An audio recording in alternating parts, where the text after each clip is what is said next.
Welcome to 學街道，多謝收睇我哋湯圓爸媽的日本記錄。Hello， 大家好啊！我係名偵探湯圓爸。咁今日咧，湯圓爸咧就諗住同大家解構嚟到北海道之後咧，有兩大疑團喎。咁呢個兩大疑團係啲咩咧？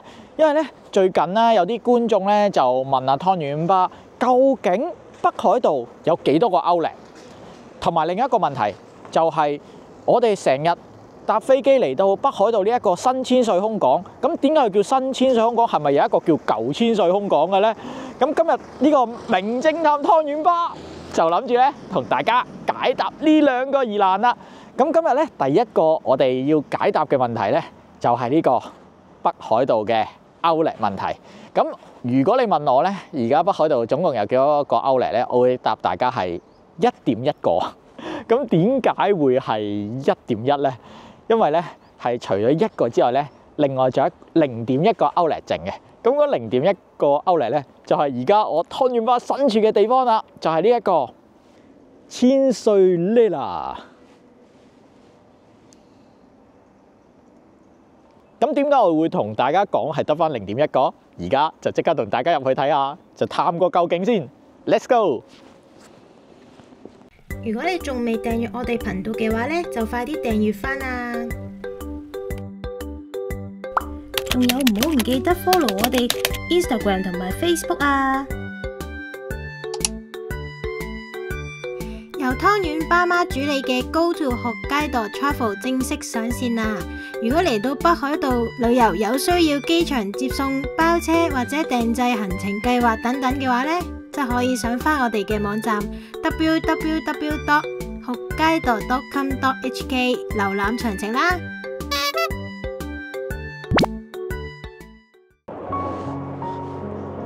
咁我哋而家即刻入去呢一個千歲呢啦嘅 outlet 先。咁呢一個 outlet 咧，我對上一次嚟好似已經係6-7年前啦。咁嗰陣時咧係好多鋪頭，好好行嘅，我覺得。咁而家就即刻同大家睇下呢個2025年3月底，究竟而家呢一個 outlet 仲有啲咩睇先？千歲呢啦係一個位於北海道千歲市嘅大型 outlet 嚟嘅。由於位置位於新千歲機場附近，只有1站之隔，同埋佢亦都係北海道當時規模最大嘅露天 outlet mall，所以佢喺2006年開業初期嗰陣時，喺道內係極具人氣嘅 shopping mall 之一。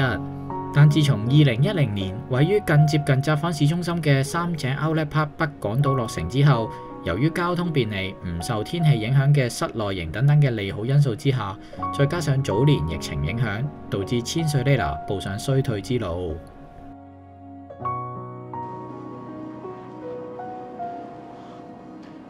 哇！咁呢度咧啲鋪頭雖然就閂晒門啦，咁但係呢度啲台凳凳咧都一塵不染嘅喎。咁我相信咧都應該係 keep 住有人喺度打掃，真係犀利。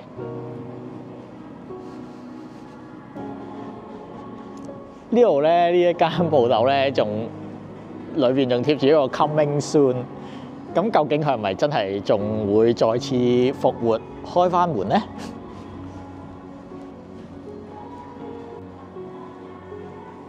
呢度咧係其中一間喺呢個千歲呢啦裏邊咧，仲有營業嘅鋪頭。咁係東甩嘅 Krispy Kreme 啊。咁大家之前可能喺香港都有見過佢哋嘅身影啊。咁但係咧，佢哋今日都冇開門。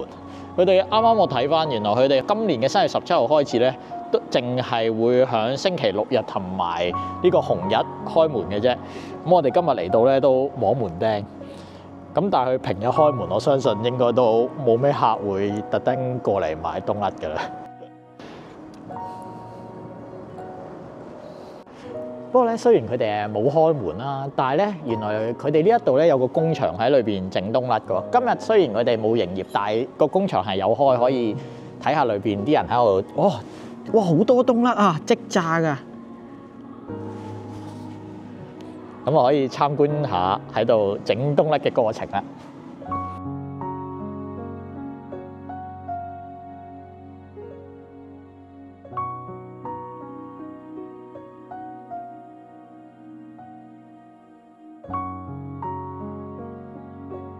咁我哋行到過嚟呢度部分咧，就見到佢呢度係露天嘅 area 嚟嘅。咁見到一座座呢啲咁樣嘅雪山堆咧，咁即係證明咗咧，雖然佢哋呢個 Outlet 係冇營運啦，應該係咁，差唔多係最低咁嘅程度咁樣去營運緊。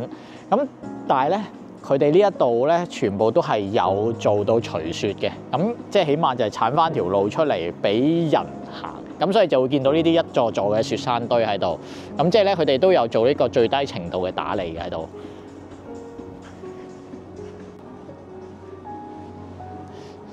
行咗咁耐咧，又見到另外一間咧，仲有營業嘅鋪頭啦，就係呢個北海道新發建 Factory 啊。應該咧就係一間手信鋪嚟嘅，即刻入去取下暖先。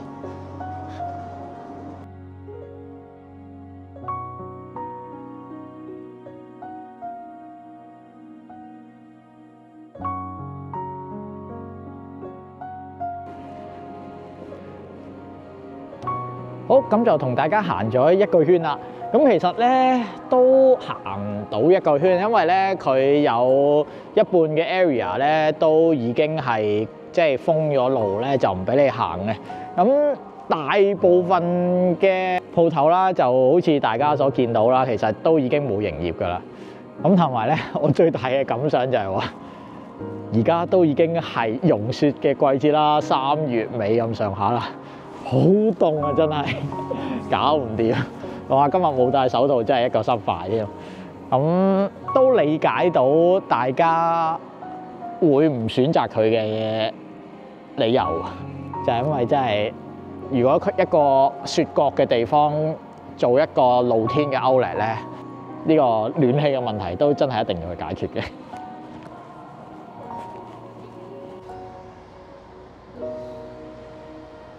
同大家喺呢一個千歲呢嗱行一個圈啦，咁相信大家都會明白點解我話呢個 Outlet 得返0.1啦，因為佢係90%鋪頭都已經冇再營業㗎啦。咁而佢關閉嘅理由咧，我諗都係好明顯啦，因為自從喺北港島即係近住札幌嘅三井 Outlet 開咗之後咧，佢呢一個露天嘅 Outlet 咧，其實就真係唔入流啦，因為北海道嘅冬天佔一半時間，咁如果大家喺冬天嚟，仲要喺呢一個咁凍嘅環境嗰度去 shopping 嘅話咧，其實真係會辛苦咗好多遊客同埋客人。咁所以咧，而家好多遊客啦，都會揀翻響市中心嘅三井 Outlet 嗰度做 shopping 嘅，因為始終喺翻室內啦，又容易泊車啦。咁雖然話佢哋呢度咧個佔地真係非常之一流啊！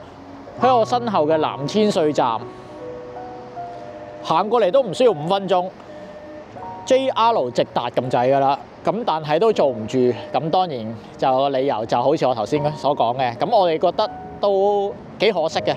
咁希望咧，即係如果有機會有其他投資者咧，可唔可以俾錢咧？咁啊做翻個室內有蓋嘅 area， 咁希望佢有朝一日可以復活啦。咁頭先有講過啦，除咗呢個 Outlet 嘅問題之外，第二個問題就係呢個新千歲空港同埋舊千歲空港嘅問題啊嘛。咁而家湯圓巴咧身處嘅地方咧，就啱啱都有講過啦，就喺 JR 嘅南千歲站。咁要解答呢一個問題咧，其實就會喺呢一個站嗰度同大家去探究嘅。而家我哋就即刻行翻去我身後嗰個南千歲車站先。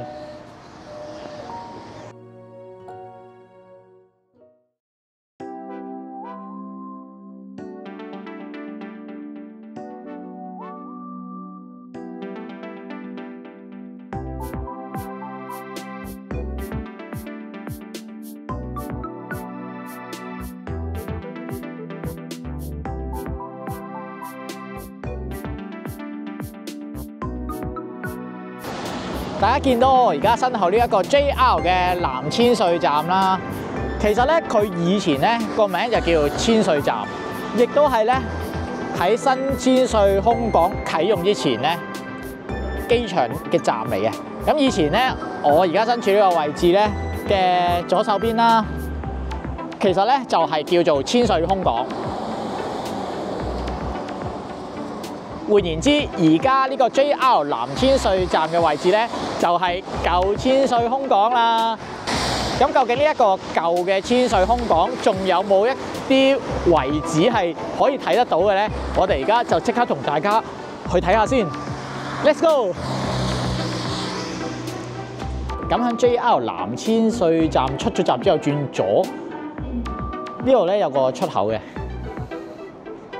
咁呢個出口咧直行咧有條接駁橋啦，呢一個。咁原來呢一條接駁橋咧就係以前咧通往舊千歲機場嘅接駁橋嚟嘅。咁而家究竟呢條接駁橋可以去到邊度咧？就即刻同大家去睇下啦。原來已經變咗一條掘頭路啦。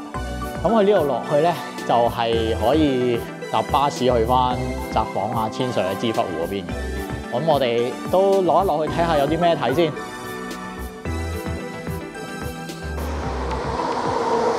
落到嚟咧，其實真係乜都冇嘅。不過咧，另外嗰邊咧有個巴士站喎，即係出翻札幌嗰邊，我哋會過去睇下先。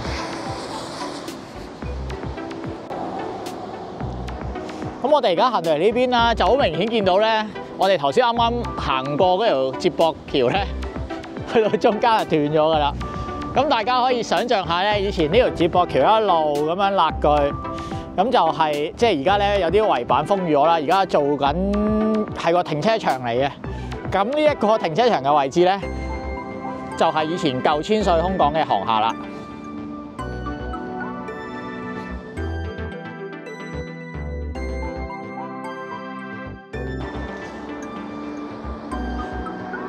喺頭先嗰條接駁橋咧，大概100米到嘅步程啦。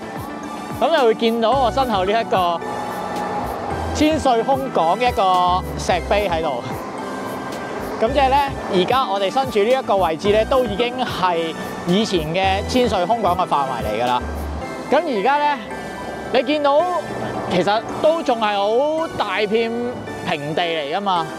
咁實際上佢哋而家咧，就已經係變咗做日本嘅自衛隊嘅空軍嘅着陸飛行場。雖然都係一個飛機場，咁但係已經係一個軍用機場嚟㗎啦。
咁今日名偵探湯圓巴就同大家解答咗兩個北海道嘅謎題啦。